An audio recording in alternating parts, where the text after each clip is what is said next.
Hello everyone, this is doctor Supriya Sonalika. Very good morning to all of you. आज का जो हमारा क्लास है वो पीजी सेमेस्टर 3 के स्टूडेंट्स के लिए है। और आज की क्लास में हम लोग पीजी सेमेस्टर 3 के पेपर 11 की का जो सिलेबस है उसको हम लोग डिस्कस करेंगे। जैसा कि मैंने शुरू में ही बताया है कि हर सेमेस्टर्स पे आपको 4 पेपर पढ़ने हैं पीजी में। 2 पेपर की मैंने चर्चा पिछले क्लास में की थी।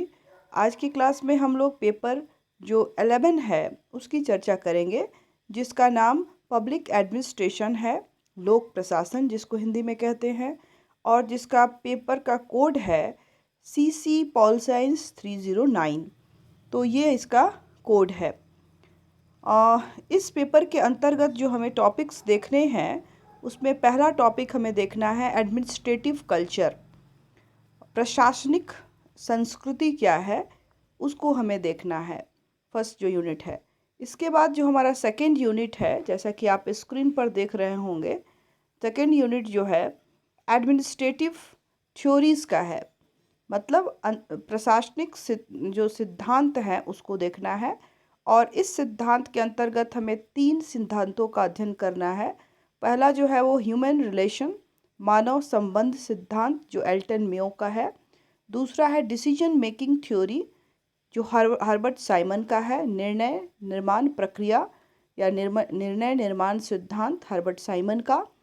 और तीसरा जो है इकोलॉजिकल थ्योरी FW रिक्स की, पारिस्थितिकी सिद्धांत FW रिक्स की। तो इस यूनिट के अंतर्गत हमें 3 थ्योरीज को देखना है।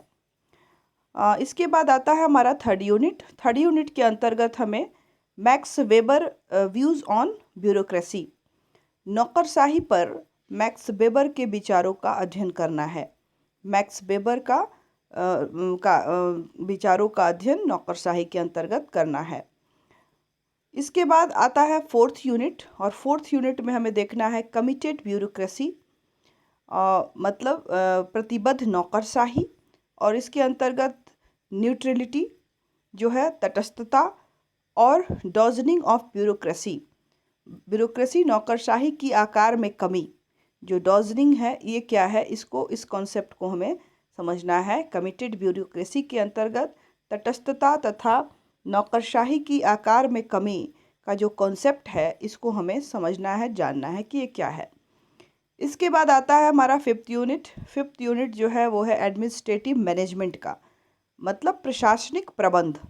और प्रशासनिक प्रबंध के अंतर्गत हमें तीन जो थ्योरीज है, कॉन्सेप्ट है, उसको देखना है।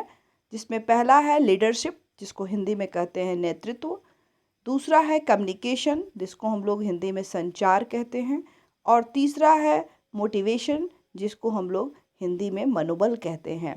तो एडमिनिस्ट्रेटिव मैनेजमेंट के अंतर्गत हमें नेतृत्व, संचार और मनोबल का अध्ययन करना है फिफ्थ यूनिट के अंतर्गत। इसके बाद आता है हमारा सिक्स यूनिट, और सिक्स यूनिट में हमें देखना है पब्लिक पॉलिसी के बारे में, लोक नीति इसका हिंदी हुआ। और इसमें हमें देखना है कॉन्सेप्ट एंड फॉर्मुलेशन, इसकी लोक नीति की अवधारणा क्या है और इसको बनाया कैसे जाता है, फॉर्मुलेट कैसे किया जाता है, तो इसका अध्ययन हमें देखना है इसके अंतर्गत। देन आफ्टर जो है आता है हमारा सेवेंथ यूनिट, और सेवेंथ यूनिट में हमें देखना है ई गवर्नेंस, और इसका हमें देखना है मीनिंग, अर्थ, एडवांटेज जो है उसकी क्या उसके लाभ हैं, और challenges and e governance in India. Bharat में ई गवर्नेंस, ई सरकार के सामने जो चुनौतियां हैं उसको देखना है। मीन्स सेवेंथ यूनिट के अंतर्गत हमें ई सरकार, इलेक्ट्रॉनिक सरकार के बारे में पढ़ना है, क्या होती है ये कॉन्सेप्ट, क्या है, इसके अर्थ को देखना है, इसके महत्व को देखना है, और इसके सामने जो चुनौतियां आ रही हैं स्पेशली भारत में फोकस करते हुए हमें इसका अध्ययन करना है। इसके बाद आता है हमारा एथ यूनिट, और एथ यूनिट जो है उसके अंतर्गत हमें देखना है removal of citizen removal of citizen grievances, Lokpal and Lokayukta. इसका मतलब है कि नागरिकों की